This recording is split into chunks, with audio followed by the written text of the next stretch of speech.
Hello and welcome back to Local Predictions, and as you can tell by the title, this video is going to be about the latest polls on the 2024 presidential election between Donald Trump and Kamala Harris.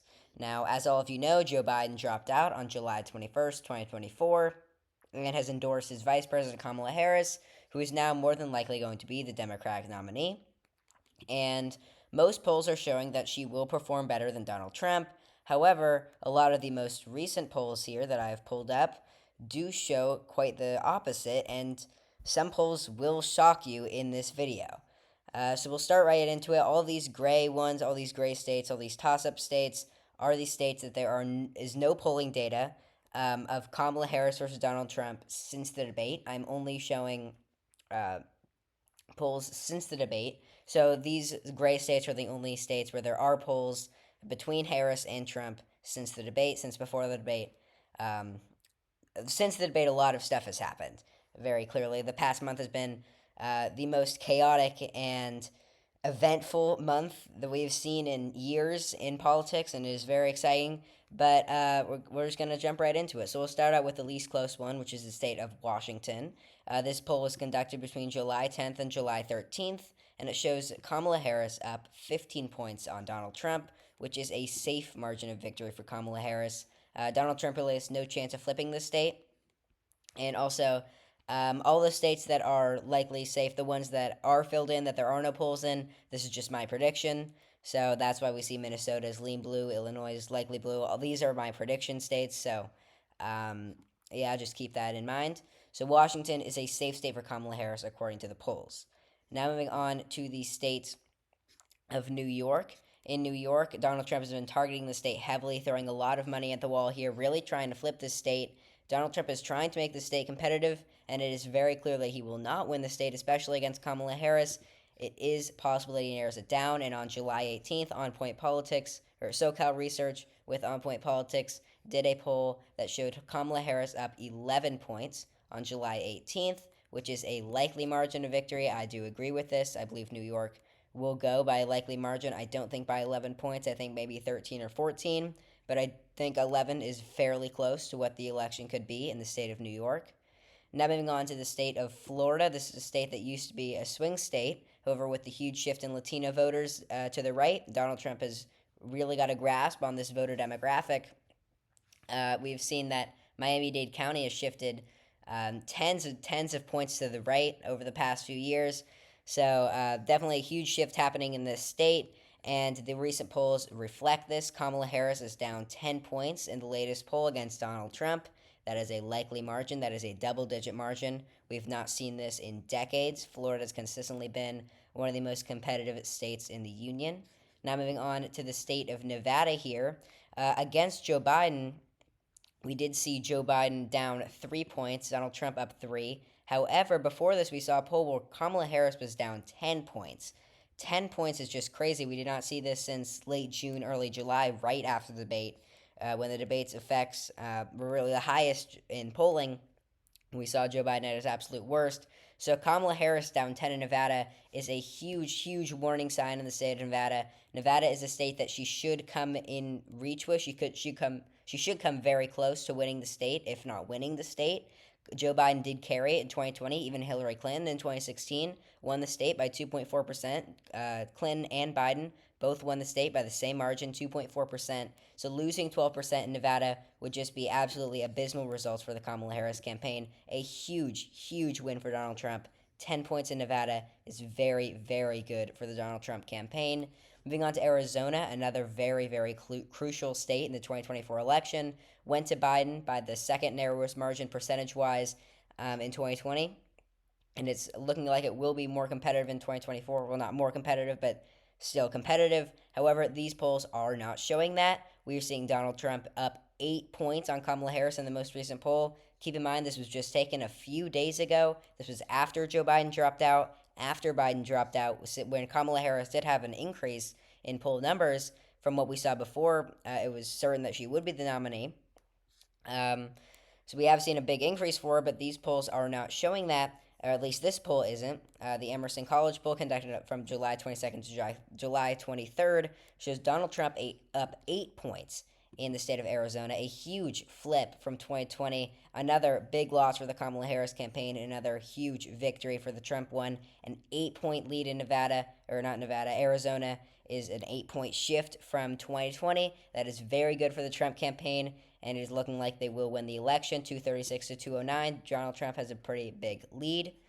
Moving on to the state of New Hampshire here, we can see that Kamala Harris is only up 6 points, which is a fairly solid margin. It is similar to what we saw in 2020. Joe Biden carried the state by 7.4%, I believe, a 6% win in New Hampshire, which is an area where Kamala Harris does struggle to have a grasp on these voters. It is a solid margin for her, 6%, pretty good.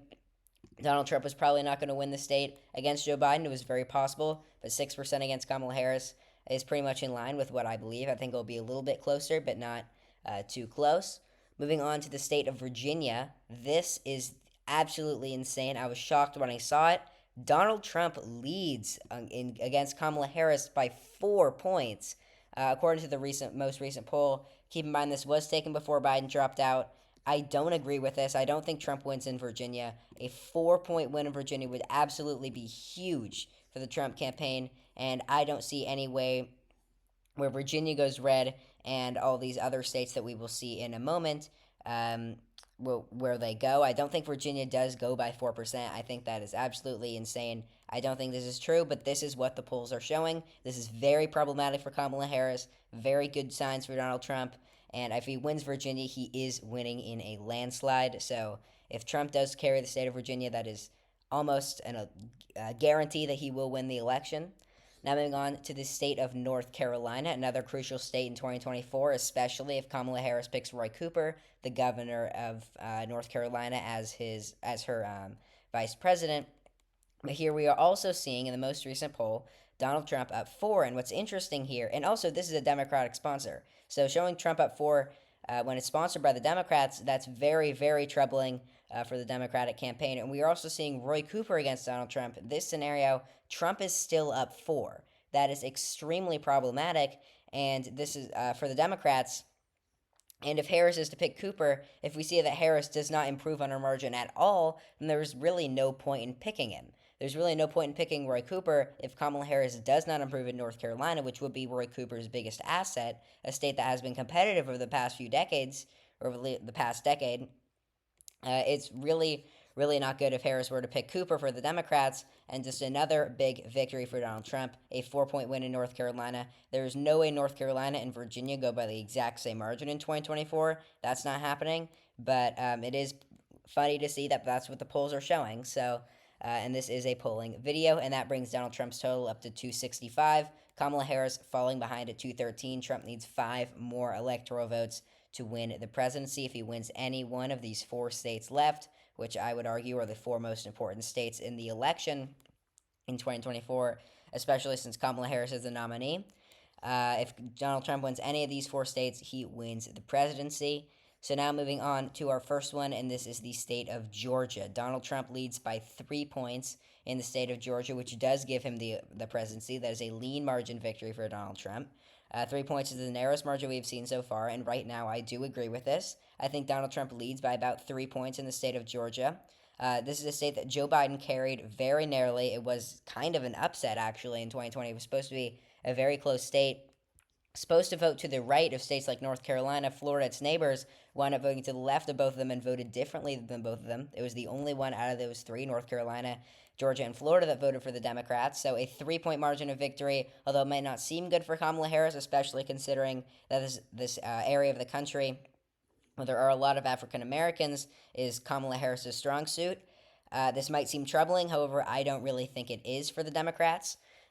We saw against Joe Biden, Donald Trump lead by 5, 6, 7 points in 2024 against Joe Biden. So a 3-point margin victory for Donald Trump is actually kind of good for Kamala Harris. However, she really does need to win this state.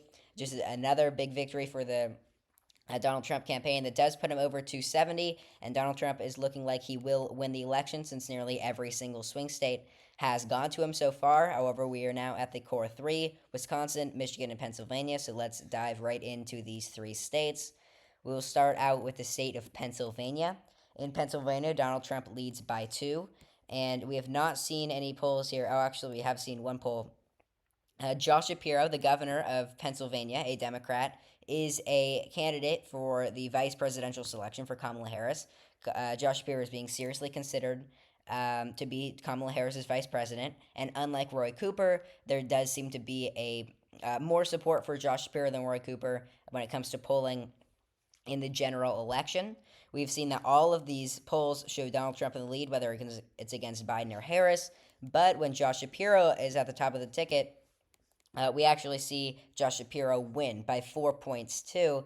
So if Kamala Harris were to pick Josh Shapiro, that would really help the Kamala Harris ticket. This poll is sponsored by a Democratic super PAC, so it might not be the most accurate poll in the world. However, still showing that Josh Shapiro performs 6 points better than Kamala Harris in the state of Pennsylvania is a very good sign for Josh Shapiro if he wants to become the VP. So right now, Donald Trump does carry the state of Pennsylvania. I agree with this. I think Trump very, very narrowly carries Pennsylvania. I would have it as a tilt margin, which is a margin of less than 1%. 2% is just above that, a lean margin. I think this poll is quite accurate in the state of Pennsylvania. Now moving on to the state of Wisconsin. This was another big shock to me. Kamala Harris actually leads in Wisconsin, and I really don't agree with this. It's actually a lean margin, a 1-point margin of victory. I disagree with this poll. I think that Donald Trump does lead in Wisconsin by a lean margin, similar to what we were seeing in Georgia and North Carolina, and a little bit more. I think it'll actually vote to the right of Pennsylvania. We have seen historically Wisconsin be the most conservative out of the core three for Rust Belt. We've seen Wisconsin, Michigan, Pennsylvania. Wisconsin has always been the most conservative out of these three. It voted by the most conservative margin in 2020 and 2016. By 0.7% in 2016 for Donald Trump, and then by just 0.7% for Joe Biden in 2020. So it has always been a very close state over the past decade. And also, Kamala Harris really does not have as big of a grip on these white voters, as I said before. Kamala Harris does not have as much an appeal here as we see in Georgia, despite it being a more liberal state than Georgia. So I really don't think Kamala Harris carries Wisconsin right now. I think it'll be quite difficult for her to carry the state of Wisconsin, which is why I think she needs to balance out the ticket, which is what it seems like she's doing, picking a straight white male. Right now, Josh Shapiro, Roy Cooper, Andy Beshear, Mark Kelly, Pete Buttigieg, these are all names being considered. They are all white males, which should balance out the ticket for Kamala Harris. So even with that, I don't think that Kamala Harris wins Wisconsin. I don't agree with this, and I don't think that's a very hot take. I think Trump does lead in Wisconsin. I think it's possible Kamala Harris can pick up some ground here, but I don't think it will go to Kamala Harris in November or right now. And moving on to our final state, the state of Michigan, which I believe will be the closest state in 2024 as of right now, and the polls agree. We can see here the last poll actually shows a tie, and this was taken July 22nd, July 23rd. This was taken a day or two after Joe Biden dropped out. So we're going to have to go with the poll before that, which just showed Trump up 2. However, I'm not going to do this poll. I'm going to do just a tilt margin because it did show even in the last one, and we were doing this based off the last poll. So this is just a tilt margin victory for Donald Trump here, less than 1%. Right now, I disagree with this, but this could really go either way. Michigan is a very, very competitive state. Right now, I think Kamala Harris narrowly wins it. The polls are showing that Donald Trump leads by a very, very, very small margin against Kamala Harris, and I could very well see that happening. I think if Trump does pick up some ground in the state of Michigan, very, very easy for Donald Trump to flip back in his column. He won it in 2016 in a huge upset. I see no reason why he can't do that again in 2024, and it will not be a huge upset. I think it's very possible he wins this by a wider margin. It shows it a tilt margin, and I think Kamala Harris narrowly wins it. This state will it's definitely a state you have to pay attention to in 2024. I believe it's the most crucial state of the election right now. So Michigan is definitely a very close state. So thank you all for watching this video. I really hope you enjoyed. The final map is 315 electoral votes for Donald Trump, 223 for Kamala Harris. Donald Trump narrowly expands on his margin of 2016. So this would be the widest margin that we've seen since 2012 when Barack Obama carried 332 electoral votes. So I hope you all enjoyed this video. Please like and subscribe if you did. It really means a lot to me. I'm trying to get to 100 subscribers by the election. I'm at 78 right now. I'm getting close. I think we can do it. So please like and subscribe if you enjoyed this video. New videos come out almost daily, so I really hope you enjoyed. Please like and subscribe again, and I will see you all next time. Goodbye.